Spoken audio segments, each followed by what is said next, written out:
Hello, homebodies, and welcome back to Good to Be Home. I'm your host, Paola, and today's episode is going to be a little more personal, a little slower, and a little bit necessary. Now, I don't know if you knew this, but May is Mental Health Awareness Month, and honestly, this one's hitting a soft spot for me. This month is allowing me to hold space for myself. It's a reminder of how far I've come and that mental wellness is a never ending practice. So, I live with depression and anxiety. I have for years. And even though I'm talking about it now, it wasn't always that way. For a long time, I kept quiet because I didn't know if there was space for me to be honest. I didn't want to feel like a burden. I didn't want to feel like I was being dramatic or sensitive. But I came across this quote on Pinterest and I haven't been able to let it go. It says, "When we recover loudly, we keep others from dying quietly."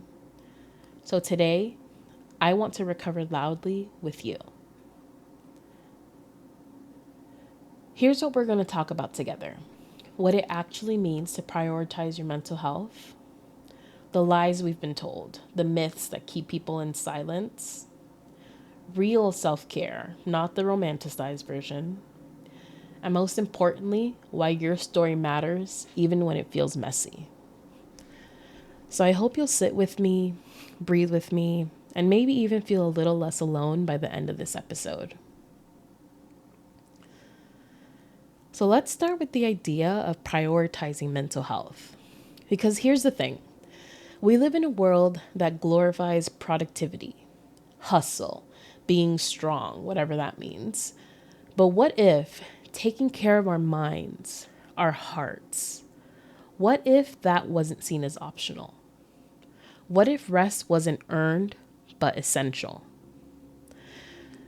There was a time, and by a time I mean a couple of days ago, where I wasn't prioritizing my mental health, and my time was spent crying, worrying, not sleeping, and obsessing over things I couldn't control.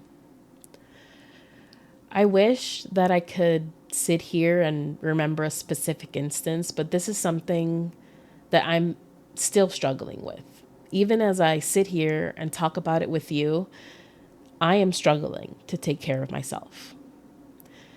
And something I've learned in the midst of that is that if I don't slow down, my body will do it for me. Sometimes it shows up as fatigue. Yeah, I'm tired. But sometimes it's the quiet heaviness that I can't shake off. I wish that I had a cookie cutter answer or the perfect formula that said, hey, I didn't prioritize my mental health here, and here's the solution for me prioritizing it. No. I'm sitting here and I'm naming my feelings, and that's how it's going to start for me. Prioritizing your mental health doesn't have to be a dramatic change. It's in the small things, like giving yourself permission to cancel plans, saying, I'm not okay, even when it feels scary, going outside for 5 minutes, moving your body, limiting doom scrolling, practicing gratitude, sleeping like your life depends on it, because it does. And of course, one that I mentioned earlier, naming your feelings. That's a big one for me, especially because I feel like I'm so out of touch with my emotions. There's this app that my friend recommended to me. Oh, I said friend, but she's my roommate. She's my best friend. And it is called, hold on. It's called How We Feel. And it's a journal for your well-being. It's an app. And I really like it because it helps you name your feelings. And I feel like that's a good tool to use to start prioritizing your mental health. Now let's talk about the stigma, because honestly, today, stigma doesn't always sound loud. It's often subtle. It's in the internalized voice that says, you should be over this by now. You're being dramatic. Other people have it worse. Those thoughts, they're lies, but they're the ones that we've heard so often that they start to feel like the truth. And that internalized shame, because that's what it is, is what's holding a lot of us back from seeking help. I know that it did for me for a really long time.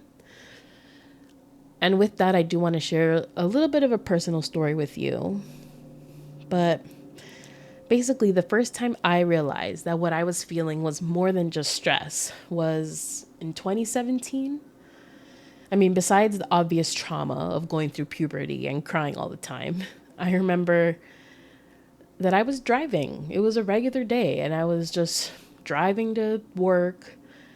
I saw someone walking with a child, and I wanted to like run my car into them.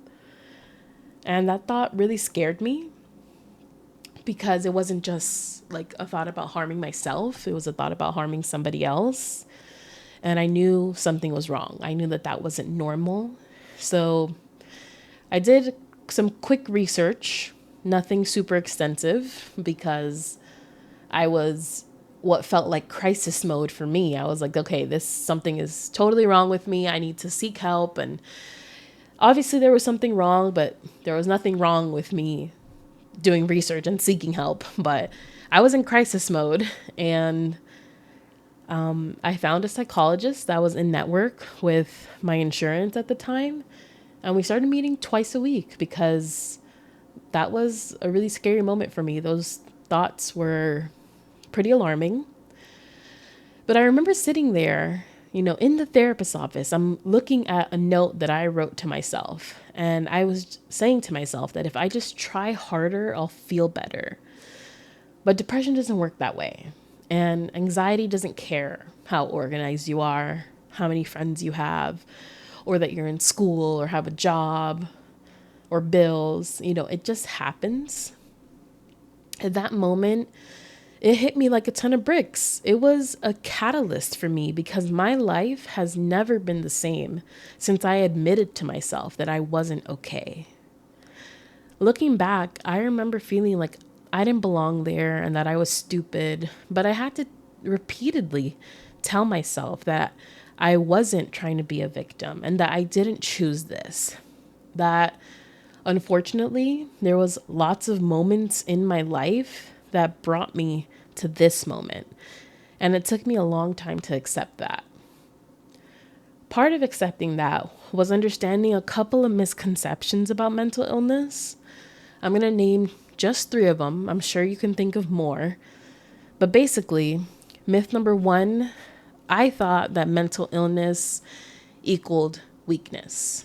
There goes that thought again, like, oh, if you just try harder, you'll feel better. But that's not true. Mental illness is not a reflection of your strength. It's a part of life. Myth number 2, therapy is only for people in crisis. It's not. Therapy is for clarity, for growth, and for learning how to care for yourself well.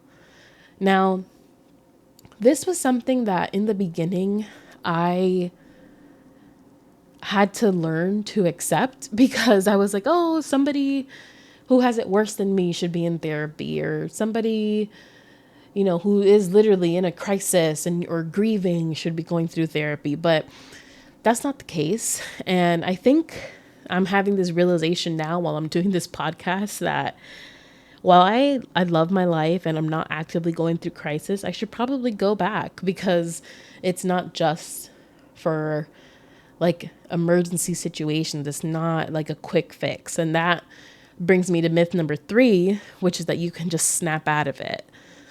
You can't. Mental health challenges, they deserve care, not quick fixes.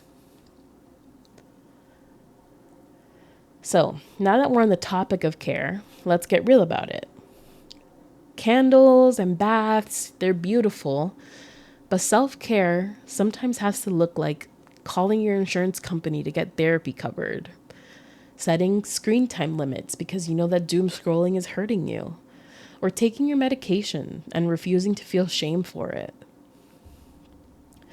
I was shitting on baths earlier, but on hard days, self-care for me looks like taking a shower and putting on clean clothes. I'll never forget Like some of my telltale signs that I'm not doing okay is that I look like disheveled. But my mom, who's all the way in another country, we FaceTime every morning. And she asked me, she said, "Are you okay?" And I was like, "Yeah, why?" And she said, "Because you've been wearing that shirt now for like 4 days in a row."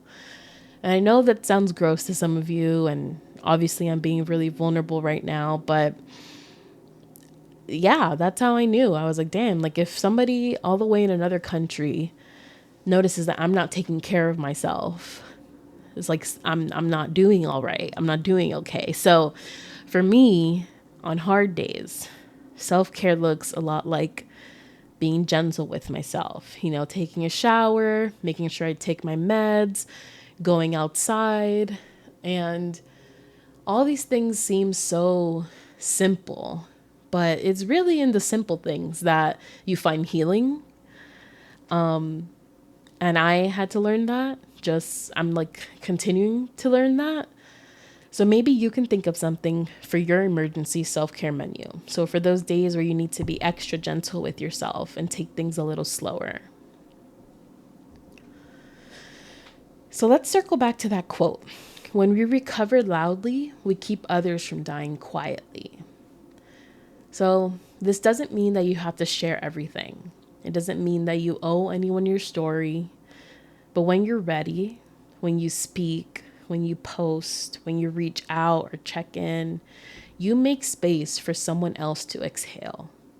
You make it easier for someone else to say, "Me too." So I have a few reflections for you, the listener. What would it look like for you to recover loudly? Who's someone you can be honest with this week? What do you wish someone would say to you? And can you say it to yourself?